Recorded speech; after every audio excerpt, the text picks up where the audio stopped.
programa que revese las redes sociales. Presentamos a nuestra conductora. Bienvenida, Leslie.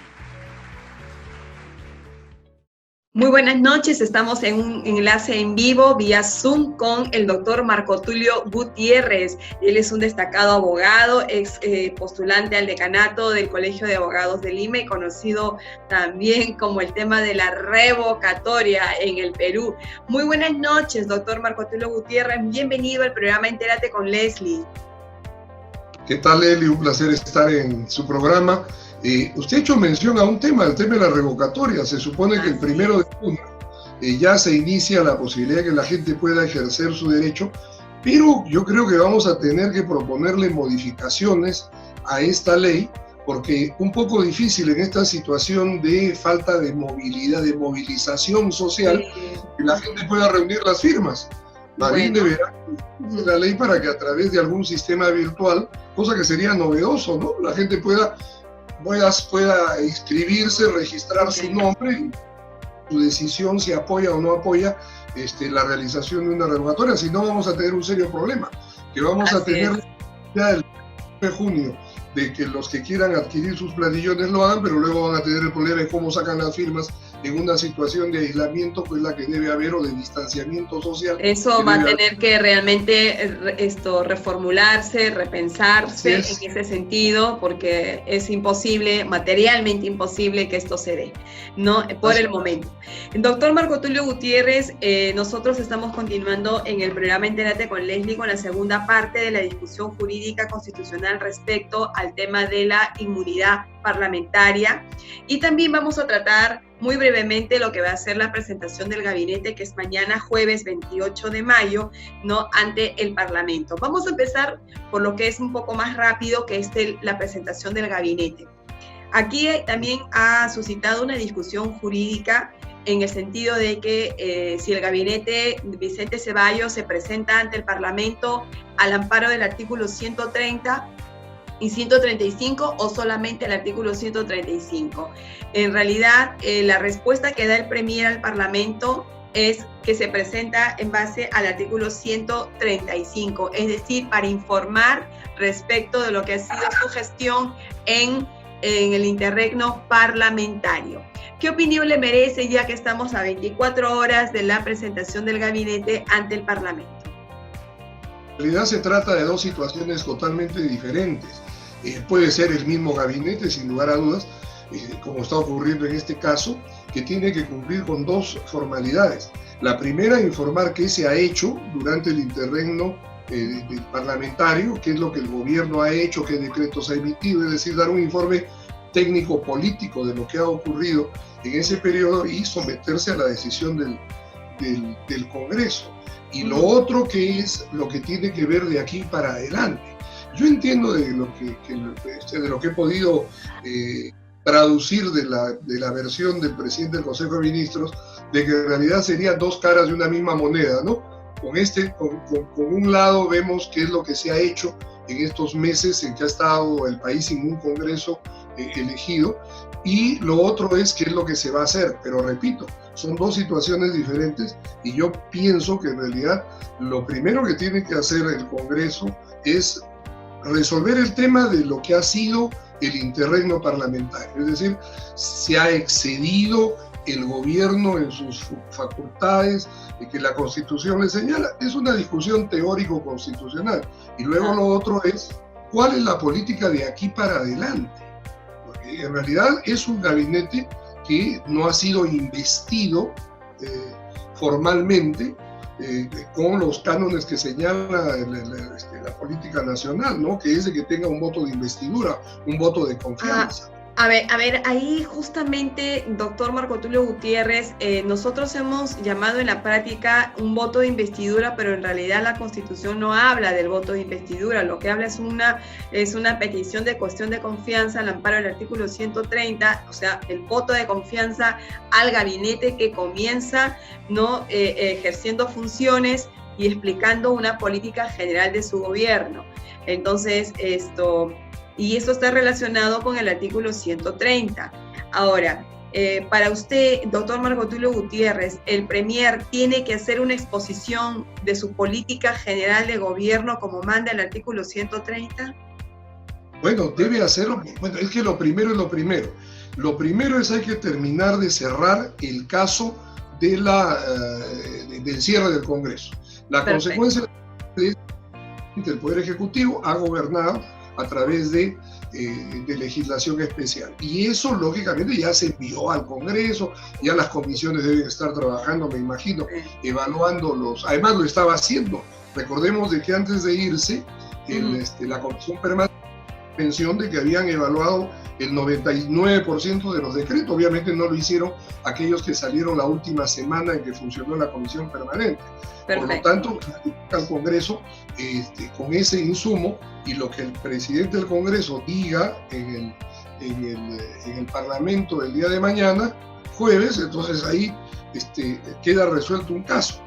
El otro tema es el tema de lo que se ha dado en llamar políticamente la investidura, que como usted muy bien dice, o sea, no aparece como tal, pero que se deriva del hecho de la confianza que le da el gabinete, es decir, puedo investigar la confianza. Y repito, es hacia atrás lo que se hizo durante el cierre del Congreso y otro lo que quieren hacer, que fíjense, es mucho más rico ahora, después del tema de lo que ha pasado del COVID-19. En la pandemia. En la práctica, algo para cómo se va a reestructurar la vida económica y social.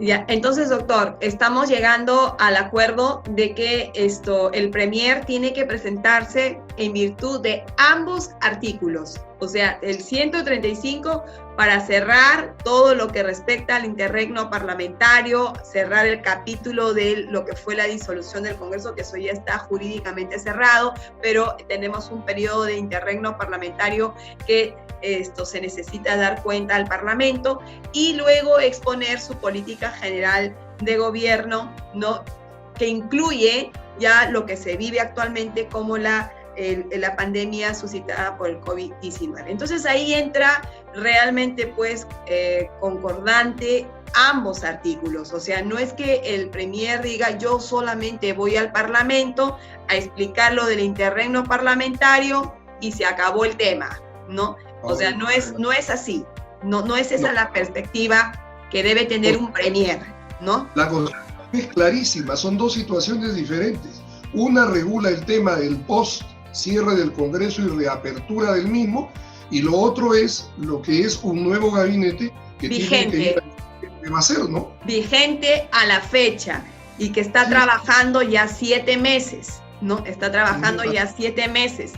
Bien, claro. Doctor, entonces ya me quedó clarísima la posición suya, concuerda también con todo el sentir, creo, de la ciudadanía, y lo que nos interesa es que exponga su política, que exponga lo del interregno parlamentario. Yo creo que no debemos hacernos tantos problemas en ese sentido, pero las cosas claras desde el punto de vista jurídico, ¿no? Claras desde un inicio, porque esa actuación del Premier está circunscrita a la Constitución, ¿no? Y todos, comenzando desde el presidente de la República hasta el último ciudadano en el Perú, ¿no?, tiene que respetar integralmente la Constitución. De modo que acá no caben caprichos, no caben dimes y diretes, y dicen, no, yo voy porque me asiste el artículo tal, ¿no?, y no voy por esto. No, aquí la Constitución se cumple de una manera integral. Así es.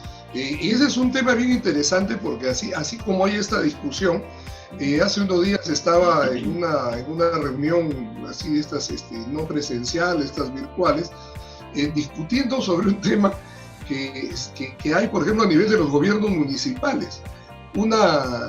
Algunos dicen que fue una omisión. Para mí no hay ninguna omisión en el decreto supremo de convocatoria o de declaratoria del estado de emergencia nacional, que determinó de que quedaran en el limbo las reuniones de los consejos municipales.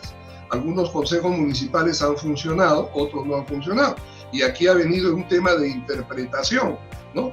Para algunos se reunieron, modificaron sus reglamentos internos y establecieron la posibilidad de reunir al Consejo virtualmente.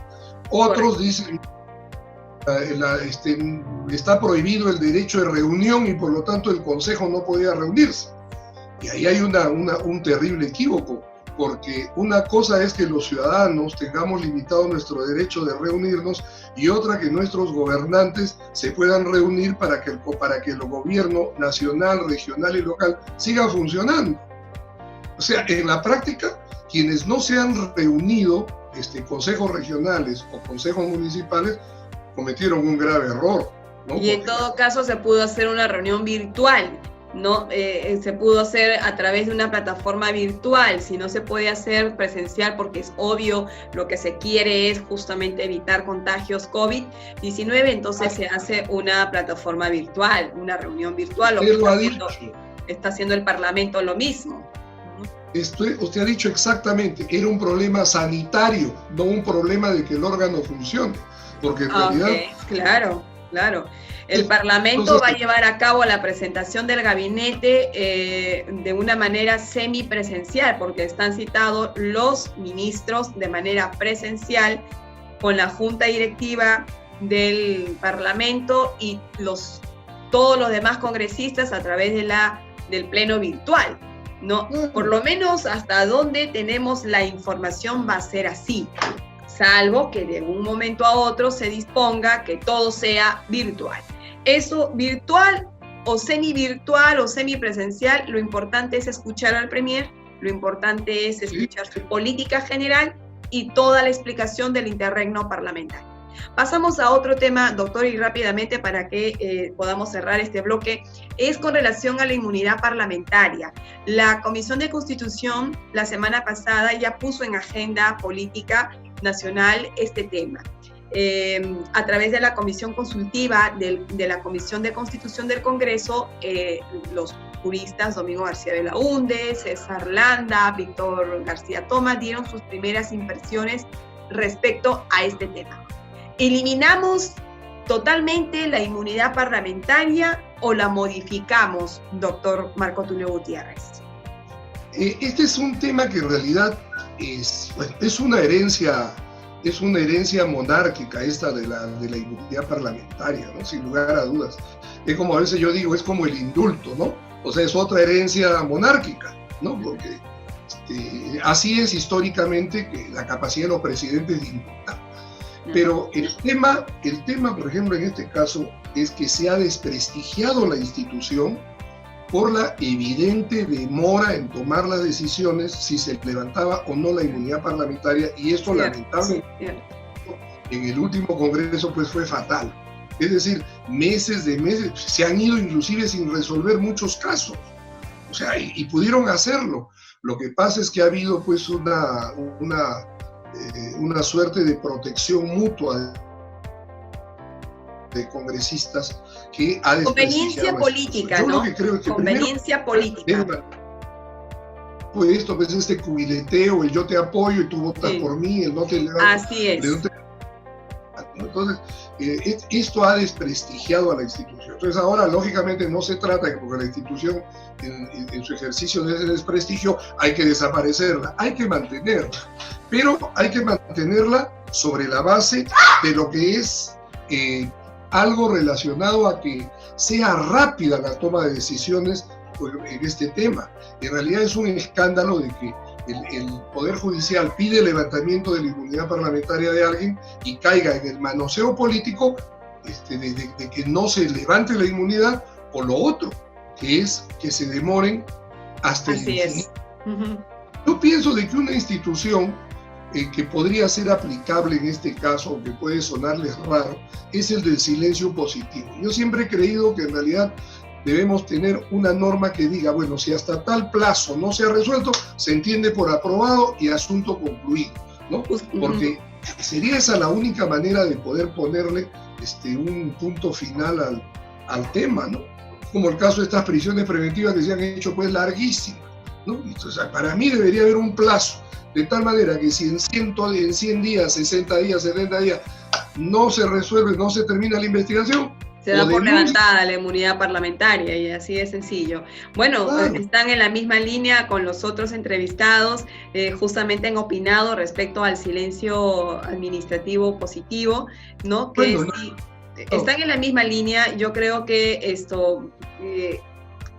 estamos acercándonos un poco a, digamos, a buscar el consenso necesario para que de repente en el Parlamento se tome una decisión muy proporcional, ¿no?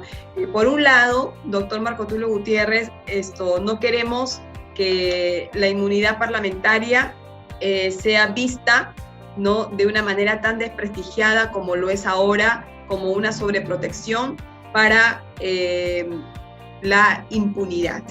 Y por otro lado, tampoco se trata de arrancarle al Parlamento una garantía que nace con el Parlamento, y es la inmunidad parlamentaria.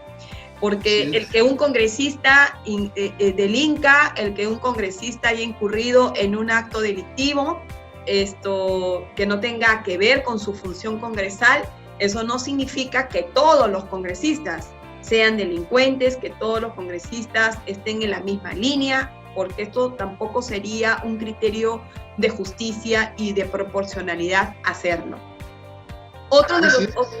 Sí, doctor, por favor. Lo que usted dice es cierto, porque en realidad el tema es el que delinque tiene que asumir su responsabilidad. Individual. No estamos, pues, como estamos, por ejemplo, en Estados Unidos, vemos de que cuando alguien es descubierto en alguna picardía, ni siquiera un delito, una picardía, agarra a su esposa, se va, se pone ante la prensa, renuncia y se va. Acá no, acá hay que, lamentablemente, los sinvergüenzas nos quieren engañar de que no han hecho nada malo y quieren quedarse. Pues eso hemos visto los casos en este Congreso anterior que fueron deplorables, ¿no?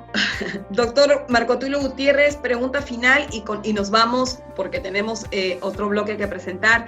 ¿Qué órgano tendría que levantar la inmunidad parlamentaria? ¿El mismo Parlamento, la Junta Nacional de Justicia, el Poder Judicial, el Tribunal Constitucional? No, para mí tiene que ser el mismo Parlamento, pero como le digo, tiene que haber plazos, no puede esto quedarse pues al infinito.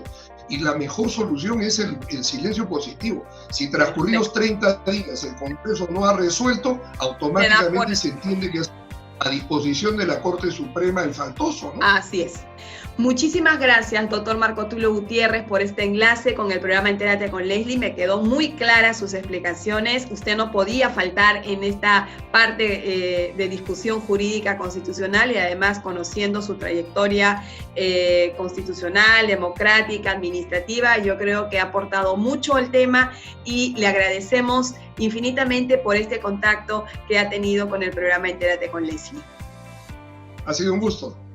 Muy buenas noches, nosotros continuamos con la entrevista. Viene en el segundo bloque Luis Herrera Romero y el doctor Antero Flores Arauz, quienes van a también sentar posición respecto a la inmunidad parlamentaria y la presentación del gabinete ministerial que se da mañana jueves 28 de mayo.